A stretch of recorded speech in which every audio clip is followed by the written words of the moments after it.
Welcome back, folks. So let us continue from where we had left off last time.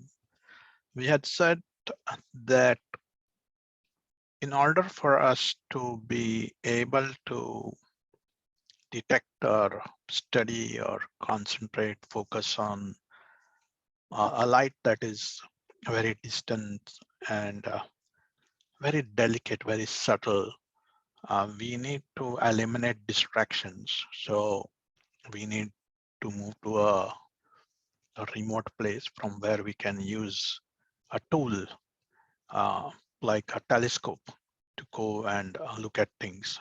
But when we do that, in general, we had said that there is a process of corruption of knowledge that takes place.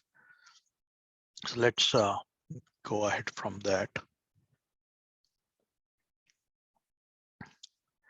So this corruption of knowledge that takes place is somewhat similar to this diagram that you can see, where whatever we view through a prism of time, space, and causation. So the object that we want to see, we are unable to ever see the object as is. It is always something different that is projected into our system, and that is what we conceive. So we touched upon this aspect of the truth. Now, the next thing is that when we use a telescope and we try and look at this light that is of interest to us, then it turns out that even going to a remote place is not sufficient. Still, there is a lot of noise and disturbance coming. So the next step is to rise above your environment. You distance yourself from this environment that you live in. What that tantamounts to is like this Hubble Space Telescope, which has been launched outside of Earth. So we leave our known usual surroundings because they are interfering with our process or our attempt at understanding and analyzing the truth that we want to get at. And so because of that, we take this next step by leaving our, I don't want to use the word comfort zone, but for lack of a better word, I will use that over here. You can imagine that getting into a space, you have to overcome certain forces, namely the gravitational force of Earth, which that is something called as the escape velocity. And we have to get over that in order to reach space. So we do that. And the minute we get into this next league, then the amount of information that we start receiving is mind-boggling. It's just that because you have taken away the interference or the noise that was coming in, and now the knowledge that you're getting that is streaming in, there's tons and tons and tons of knowledge, and you still want to keep your focus on that one thing that you are after. You don't want to get distracted. So at this point too, you get but now you are seeing things that you are unable to see when you were back on Earth. There is this wonderful realms that get exposed to you, that hitherto you were unaware of, and you play them down because your object is not those wonderful things that you are now seeing, that you were not able to see before, but you are in search of that original light that has traveled several billion years ago. You are after that.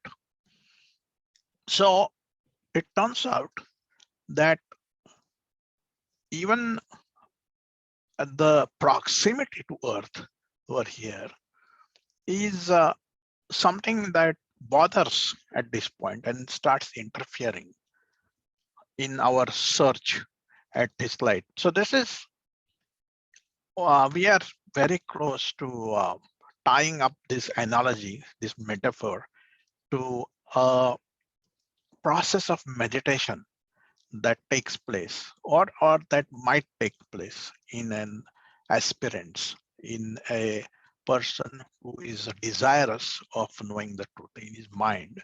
So there's one more step that I will be walking through, and it's a very lofty state, but in fact, let us go there so that so this is what happens is that even the Hubble, the telescope, the previous one was, it's not important at all, but just for out of interest, this is the Hubble space telescope that most of you might be knowing, and it has given some wonderful data for mankind to analyze. Nevertheless, we are not getting into that. So the next step is that even from this place, Earth begins to, the light reflected from the Earth is starting to bother you. So then you go to the next step. And what is the next step? You actually leave your existing orbit and you go into an even further orbit. You go out. This is actually the latest telescope that was just launched last year in December. This is the James Webb telescope. Anyhow, again, we are not going to that. The point I'm trying to get at is that there is this necessity for us to keep eliminating noise and disturbance. So we keep trying to go towards that fine and subtle thing that we are after. It's not easy to grasp it. So we have to take this effort, or whoever is desiring has to take it. It's a momentous task. It's a gargantuan effort. It's not a trivial thing. This telescope, it took 18 years and billions of dollars to build. So that's the equivalent kind of effort in our mind that we have to do. So now we are going to end this metaphor here. So we saw three things. We saw a telescope on the ground, and we saw the Hubble telescope in the space, and then we saw this Webb telescope that is going to be even further away from where we were trying to observe. So what is the why does it make sense for us to pursue this? The Vedantic thinkers, they analyzed, they plunged into realms that that very few people had thought of and even tried to win mentally. They had plunged into this, and they discovered wonderful things, and they reached some very unshakable conclusions. And this is from the it is from one of the Upanishads called Kathopanishad. So Just one other thing I would like to mention before we delve back into our philosophical and spiritual discussions of the Bhagwad Gita is there is this world out there, the Big Bang with millions and billions of years, and all big, huge numbers we are talking about. It is called as the macrocosm, the universe, which is millions of light. Everything is big, big, big, big in that. And also some fine things are there, like light that started out a billion years ago. This now the number is big, but the light is small in this case. So that is the big side of things. And then there is the very small side of things. We saw both of that, where what is inside of an atom, what is an atom made up of? It is made up of protons and electrons. We saw that. And then it kept getting finer onto that point. So these two things, somewhere that they have to reconcile. This core property that has given this existence to this universe that we live in has to reconcile with this way the theory in which the universe was created. At that point, this basic structure of matter got created. So they have to reconcile. You cannot come up with something in this small microcosm world that conflicts with the macrocosm world. They have to reconcile, and that reconciliation battle is still not over. It probably will never get over. The macrocosm world is something that Einstein shone his light on, and it was a wonderful thing what he thought about. And it's a matter of perspective. And then in the microcosm world, there are other people. There is most of you might know this. Is something called as a God particle. It's really not, but it's called as a God particle. It's a Higgs boson. And they found that, and the marrying of these two things, they tried to attempt. So science is also trying to solve this problem of the core truth of the universe. So in this case, the rishis who made this attempt, they reached a conclusion. Science has not. It probably will never going looking at the way things are going. So these two extremes, the macro and the micro, not only did the rishis of old times know about it or think about it, they captured it, they analyzed it, and they set it right. So there are two terms that are used in Vedantic study. That is Vyashti and Samashti. That's what it's called. So it's at an individual level and at a global level. That's what they call it. And they have married it very nicely. What Vedanta says is that this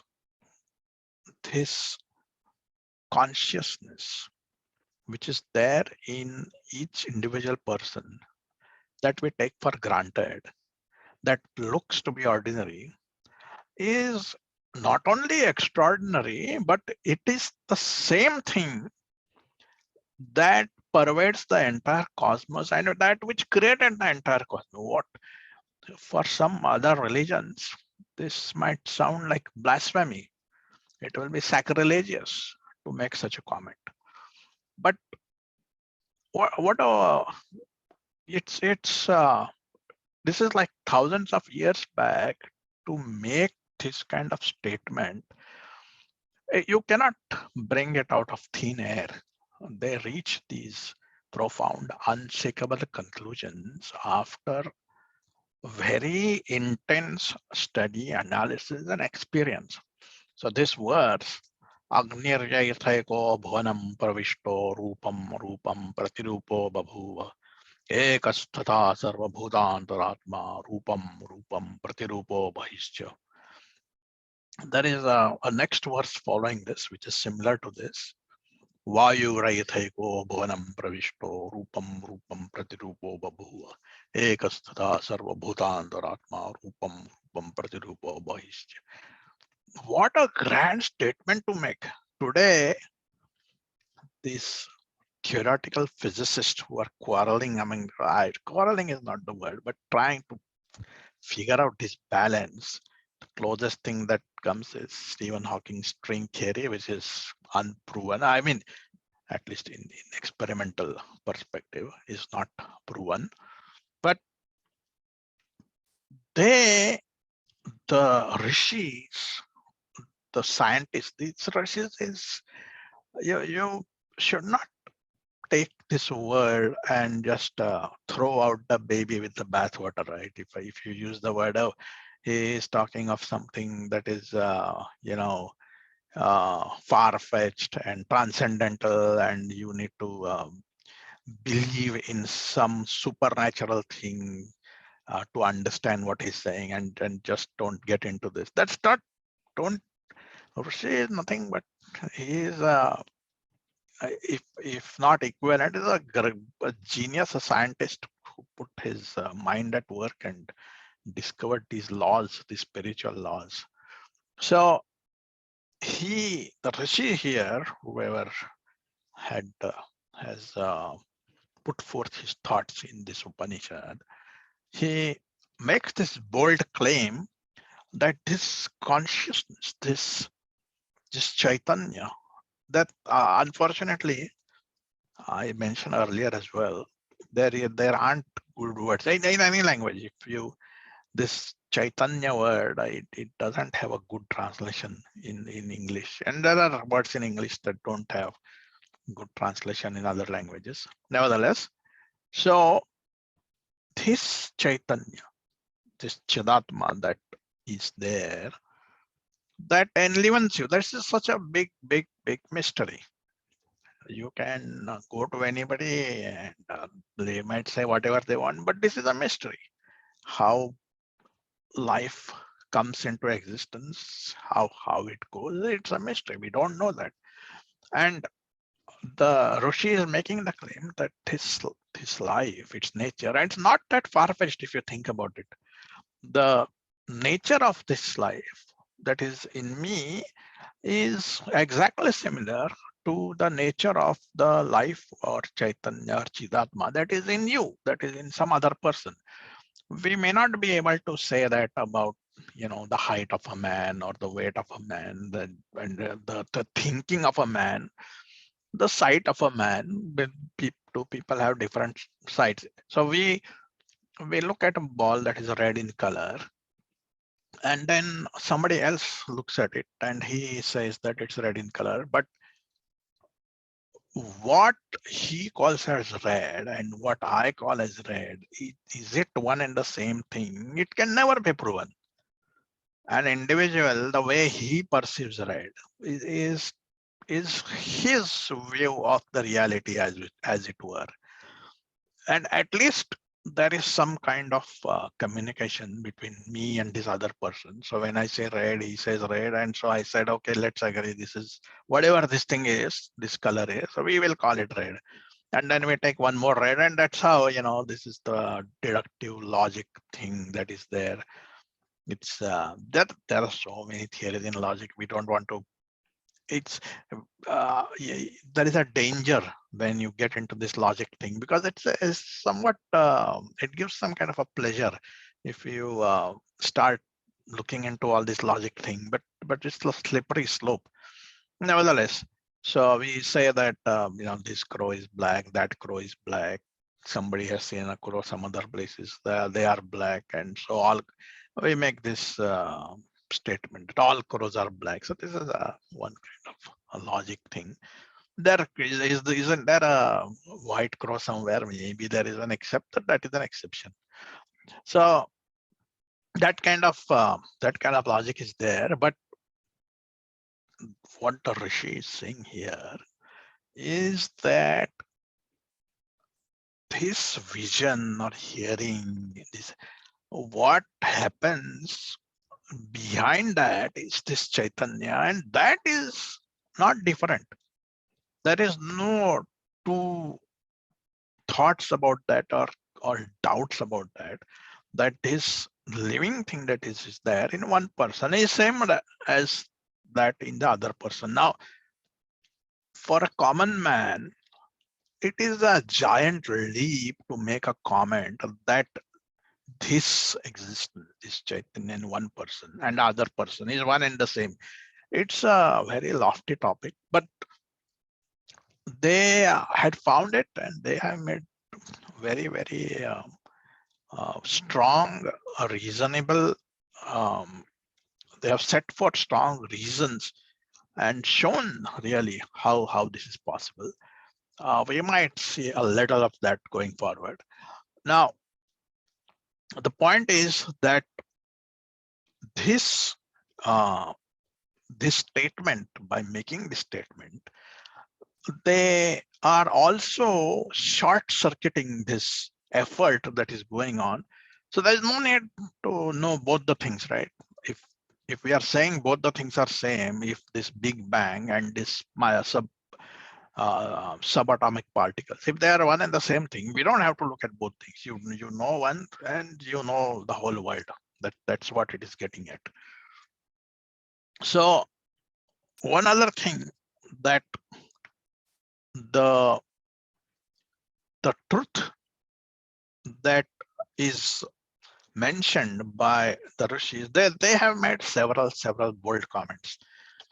One of the things that Vedanta says, which makes them this makes Vedantic principles stand out, and they find a place for themselves apart from all these brilliant genius scientists and theoretical physicists that have been there, and that is their definition of truth. How do you define truth? And it's a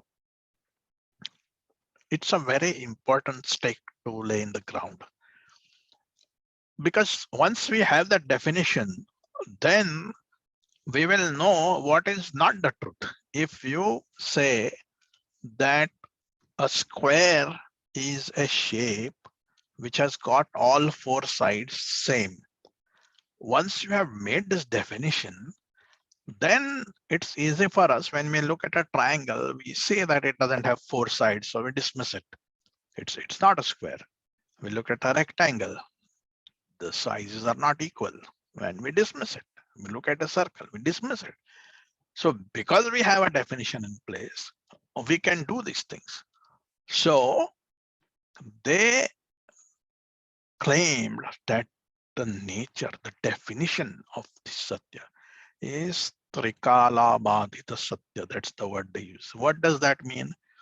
That means this, whatever it is that the truth is unchanging. It cannot change, because change means destruction. Then it cannot be all powerful. So if something evolves, there was a interesting way in which Vivekananda had put that I don't remember his exact the way he had exactly deduced this logic, but he had said that if the soul is changing, or if God is changing, then every change is met with destruction. And so if God is changing, then even God would die at some point, which is absurd. That was an interesting analogy he had used there to explain this fact.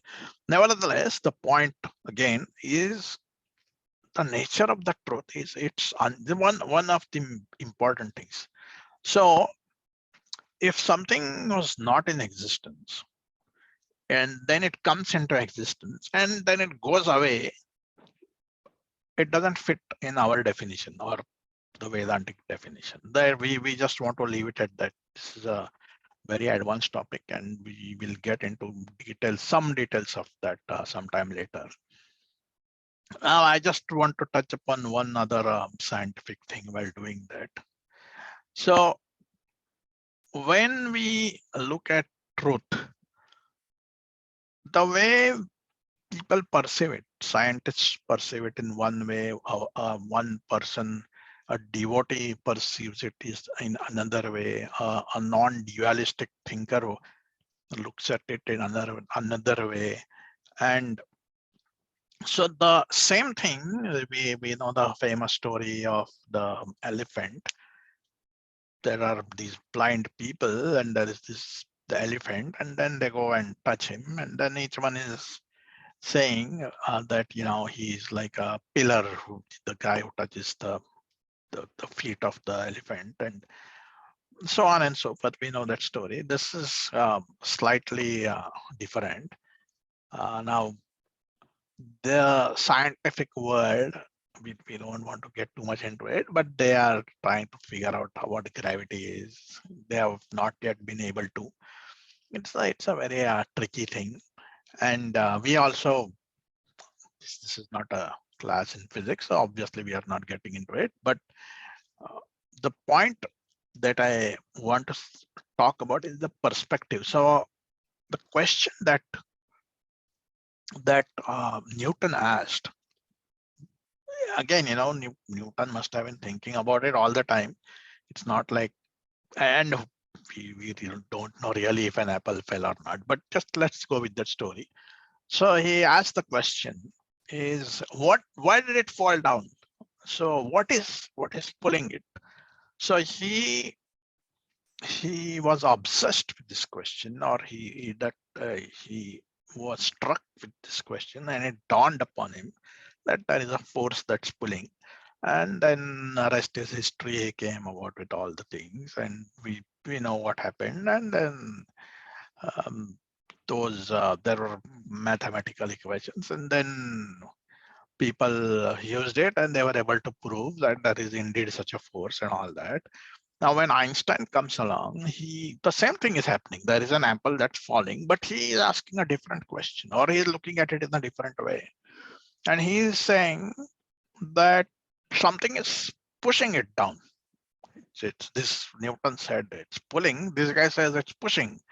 And then with that, well, I'm just giving an analogy. It's not exactly what happened, but it's close to how he thought about how gravity works. And then that's how he came about with this space-time continuum. He's like, because when heavy objects, they bend space and time, and therefore they follow that route, and so the apple kind of gets pushed. So he is saying that the the reason that it fell was because of this. So what happens is that just by observing a fact, and you begin to think about what is happening here, you see smoke, and then you deduce that there is fire. This is inference. You look at smoke, and then you deduce from that. This is similar to that. They saw something, or that there was some thought experiment made there, and then they went along with that, and they pursued it. And that is what happens in the case of an inquiry, in a mental inquiry. We are inquiring into that, some concept, and we are going to see that. So I don't think we need to get into the details of this, but that is one point that I do want to make, that what Einstein did, what Newton did. So he came up with this gravity waves, whatnot, and then he made predictions. Something like this could happen, or something that is happening, and if you look for it, you will see it. That's what he said. So that's the difference between a theoretical physicist and an experimental physicist. They think, and they make some observations, and they say, this is what you guys should be experiencing, and this is what you should be seeing. And then people, they started looking at what this is, and then some people saw it. they experience it, and the rest is history over here. So same thing, all these things that we have been discussing, the same thing here. In the case of Vedanta, the Vedantist is telling us the same thing, that this is your target. You want to, he has done his analysis. You can go through his analysis, and then he will show you through reason and logic why what he's saying is correct. He will show you. And there is a wonderful way in which the Upanishads explain things, and they pose a statement, a postulate, and then they will try and poke holes into it. So they will ask questions, and this has been carried on by great people like Shankaracharya and other scholars, where it is called as Purva Paksha. They will ask questions, and you and me and others have questions. When somebody makes a statement, this something is Trikala Badhit Satya, then what does it mean? You start thinking, what is this? That is the whole idea. You got to start thinking. So now you have this target before you. It has been stated by the Upanishads, by the scriptures. This is how it is, and this is what you want to think about, and this is how you get to it. So now you take your telescope, right? That we discussed earlier, and you start looking for this very subtle truth that is there. What does that imply to individual like me, like you? What does it imply?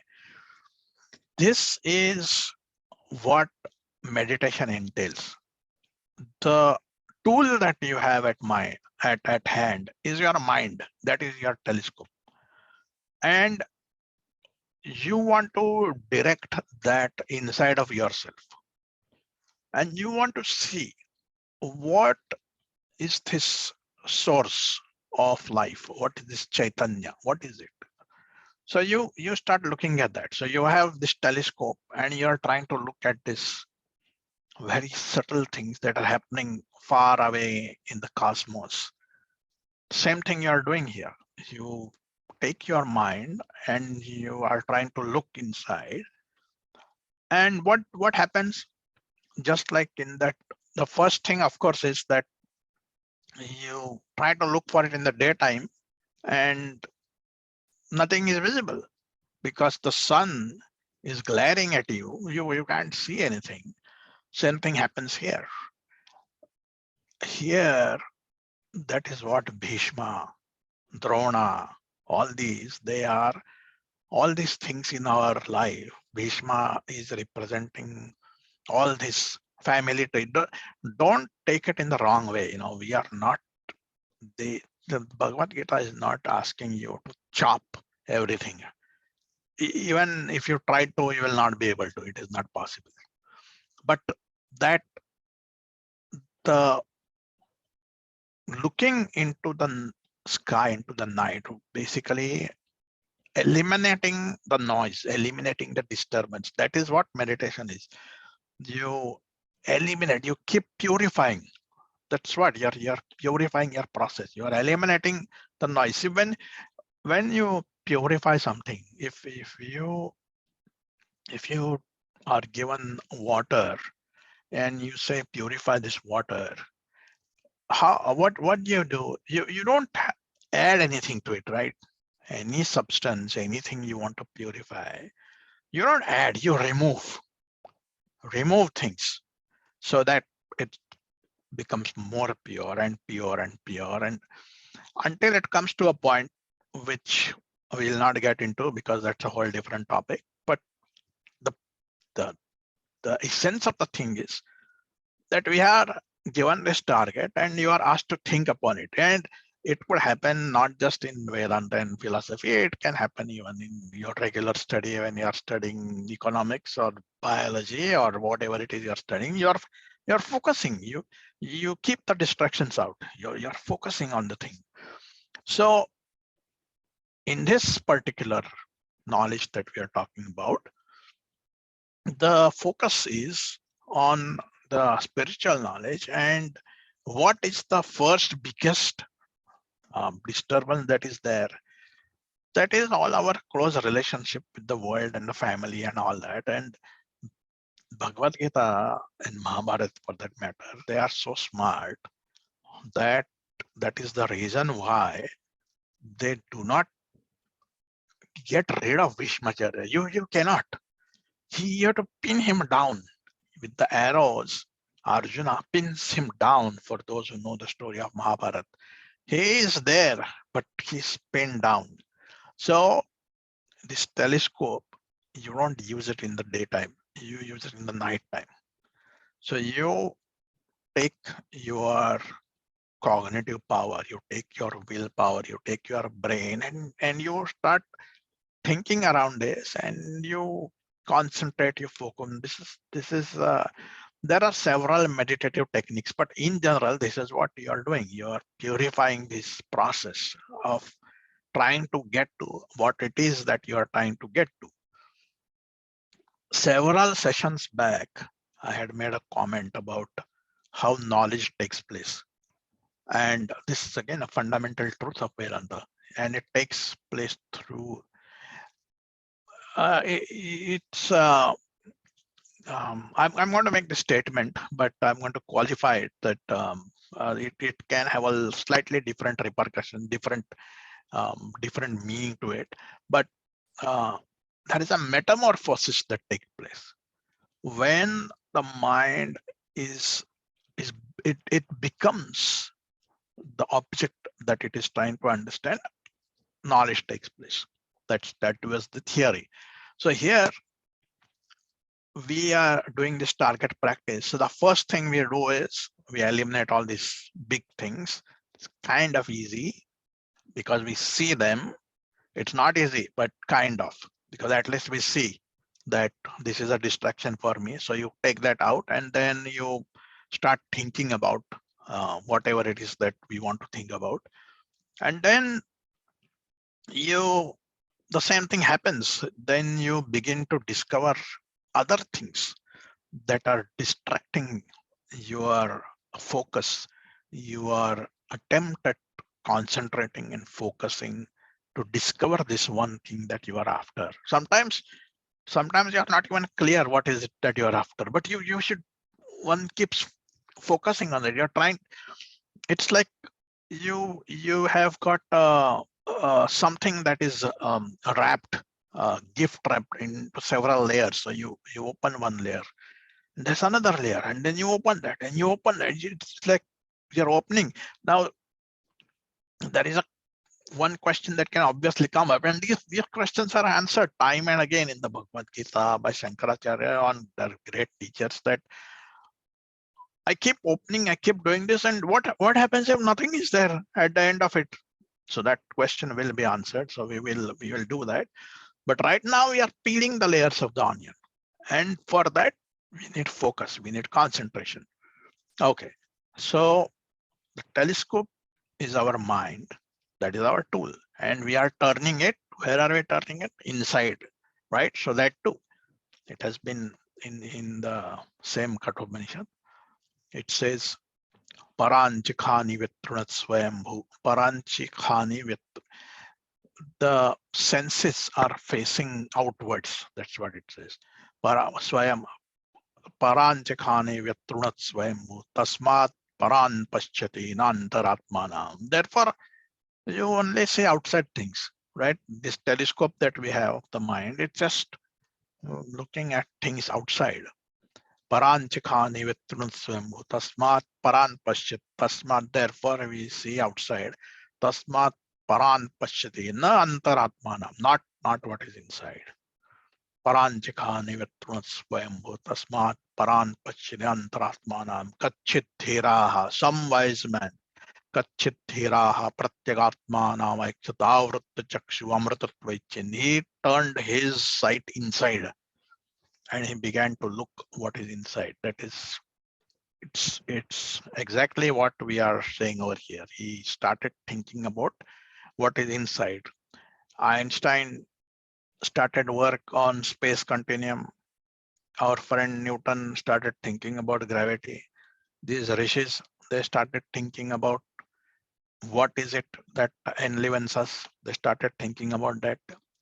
Each one super focused, each one got to some goals there. Well, so now we started out with this, and soon we realize that the attempt we are doing is not easy. It's there is a ton of distraction that is there, and so now we realize that you are asked to go into a boxing game, boxing match with a kid. The kid is 10, 11 years old, and you like, I'm not going to fight with this fellow. It's unfair. He's just a young kid over here. He might even get hurt. And then people are like, no, you go. And then you go. And even before you know, you are knocked out. The kid knocks you out. And then you're like, oh, maybe I didn't think this the right way. He is a formidable opponent. It's not that easy. So now you do some exercise and you take some classes and you know your boxing skills. And you're like, okay, now I can take care of him. And you come and you fare no better this time too. And then you keep practicing, and it has been years, and you still can't beat him. So you begin to realize what a formidable opponent you have come across, and you start to build your mental capacities.